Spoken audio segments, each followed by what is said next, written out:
नहमदुहु व नुसल्ली अला रसूलिहिल करीम अम्मा बाद फ़अऊज़ु बिल्लाहि मिनश शैतानिर रजीम बिस्मिल्लाहिर रहमानिर रहीम। नाज़रीन, आज की इस नशिस्त में मैं आपको खुशामदीद कहता हूँ और आज की इस नशिस्त में हम बात करेंगे सूरा बकरा आयत नंबर 42।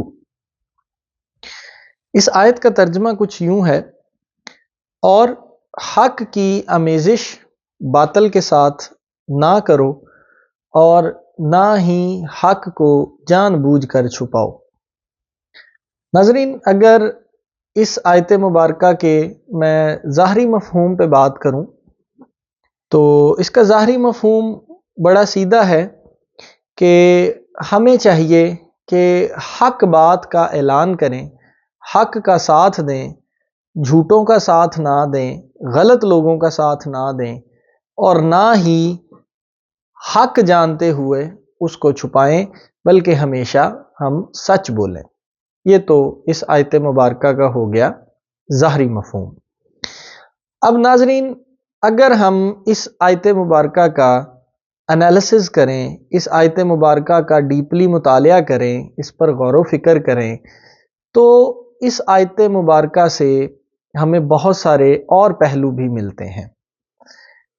इस आयत मुबारका में मसलन अगर मैं इस आयत मुबारका को पढ़ूं तो मेरा रब मुझे कह रहा है, हक की आमेज़िश बातिल के साथ ना करो।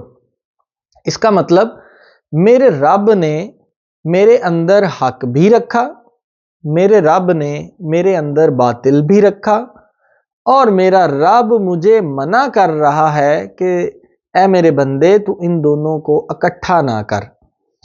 अब यहां पर गौर तलब बात, आपके अंदर हक है क्या, मेरे अंदर हक है क्या? आपके और मेरे अंदर जो हक है, जो असल हकीकत है, वो आपकी और मेरी रूह है, जो कि हुक्म रब्बी है। अल्लाह सुब्हानहू व तआला ने रूह को जो है वो आदम अलैहिस्सलाम का पुतला बनाया, हजरत आदम को बनाया।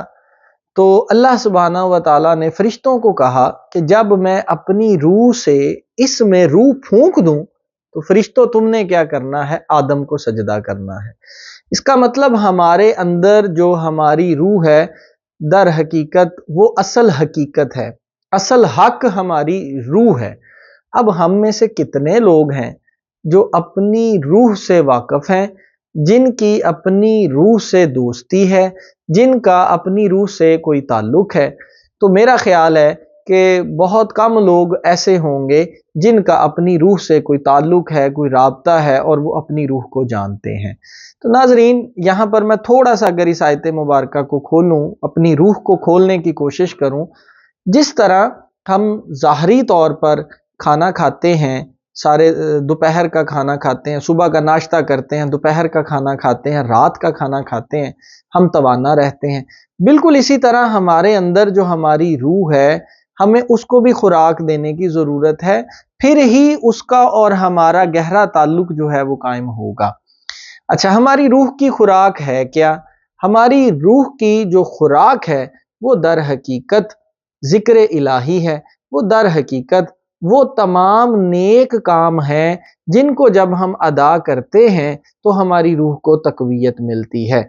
आप अगर नोट करें तो कोई नेक काम करने के बाद, कोई नेकी करने के बाद, कोई अच्छा काम करने के बाद आपको अपने अंदर एक अजीब सा सुकून महसूस होता है। वो अजीब सा सुकून क्या है? वो दर हकीकत आपकी रूह जो है उसने एक लुकमा खाया, आप उसको इस अंदाज में जो है वो कह सकते हैं, वो तक़वियत उसको मिली, तो उसकी वजह से आपको वो सुकून मैसर आया। अब जैसे जैसे आप अपनी रूह को नेक अमाल करके तक़वियत पहुंचाते रहेंगे, आपकी रूह आपके अंदर परवान चढ़ती जाएगी और एक वक़्त ऐसा आएगा आपका आपकी रूह के साथ जो है वो एक रिश्ता कायम हो जाएगा, एक राबता कायम हो जाएगा। तो नाज़रीन, ये है दर हकीकत असल हकीकत जो हमारे अंदर है, ये हक है जो हमारे अंदर है। अच्छा, अब बातिल क्या है हमारे अंदर? अहदीस में आता है कि जब इंसान पैदा होता है तो उसके साथ ایک شیطان بھی پیدا ہوتا ہے، تو وہ شیطان در حقیقت وہ باطل ہے، یا وہ شیطان جو ہے ہمارے ساتھ ایک نفس بھی ہے، تو وہ شیطان ہمارے نفس کے ذریعے ہمارے اندر وسوسے پیدا کرتا ہے، وسوسے کریٹ کرتا ہے۔ تو ناظرین یہ ہمارا وہ باطل ہے۔ تو رب یہ ارشاد فرما رہا ہے یہاں پر کہ تم حق کی اور باطل کی آمیزش نہ کرو۔ اب حق کو اور باطل کو ملانے سے کیا مراد؟ اللہ تبارک و تعالیٰ نے آپ کو عقل عطا کیا، شعور عطا کیا۔ اللہ سبحانہ و تعالیٰ نے، جیسا کہ پہلے بھی ذکر ہو چکا، کہ جب ہم کسی بھی کام کو کرنے کا ارادہ کرتے ہیں تو ہمارے دماغ میں دو طرح کے خیالات پیدا ہوتے ہیں۔ ایک خیال رب کی طرف سے آتا ہے، ایک خیال ہمیں اپنے نفس کی طرف سے آتا ہے۔ اب ہم نے یہاں پر سلیکشن کرنی ہے کہ ہم کس جو ہے وہ خیال کا جو ہے وہ اس کو سلیکٹ کرتے ہیں، اس کو ٹک کرتے ہیں۔ تو رب فرما رہا ہے اگر تم رحمان والے رستے پر چل رہے ہو تو شیطان کی تم نے نہیں ماننی۔ تو یہ ہے آمیزش، ہم نے ان کو ملانا نہیں ہے۔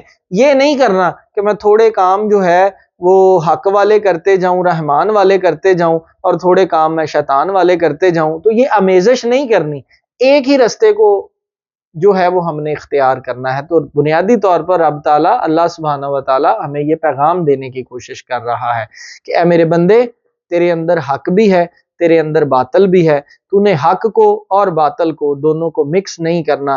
تو نے اپنے رب کی طرف سے جو تجھ پر الہام ہو، خیال کی شکل میں، خواب کی شکل میں، یا رب کے کسی نیک بندے کی شکل میں آپ تک کوئی پیغام پہنچے، تو آپ نے اس کی ماننی ہے، اپنے شیطان کی، اپنے نفس کی نہیں ماننی۔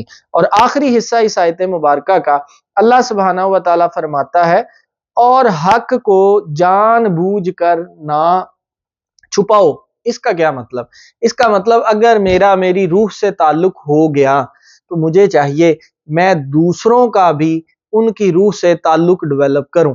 ناظرین یہاں پر میں ایک بات کا اضافہ کرتا چلوں، جس طرح ظاہری طور پر ہم دیکھیں تو آنکھوں کا ڈاکٹر الگ سے ہے، ناک کا ڈاکٹر الگ سے ہے، کانوں کا ڈاکٹر الگ سے ہے، ہمارا کوئی گردہ خراب ہو جائے، کوئی پھپھڑا خراب ہو جائے، معدہ خراب ہو جائے، ان کے ڈاکٹر الگ سے ہیں، ہماری ہڈی کا کوئی مسئلہ بن جائے اس کا ڈاکٹر الگ سے ہے۔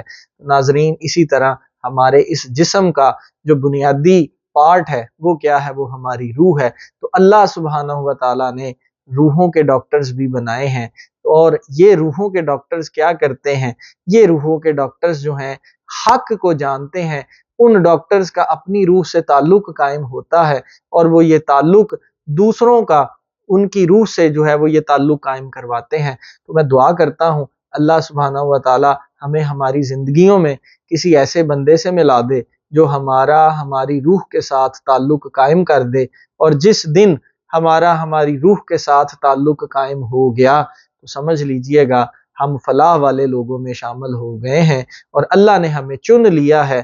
اور جب آپ کو اس حق کی پہچان ہو جائے تو آپ نے اس پہچان کو اپنے اندر دبانا نہیں ہے، بلکہ صدقہ جاریہ کے طور پر یہ حق دوسروں تک پہنچانا ہے، دوسروں کا بھی ان کی روحوں سے تعلق جو ہے وہ آپ نے قائم کروانا ہے۔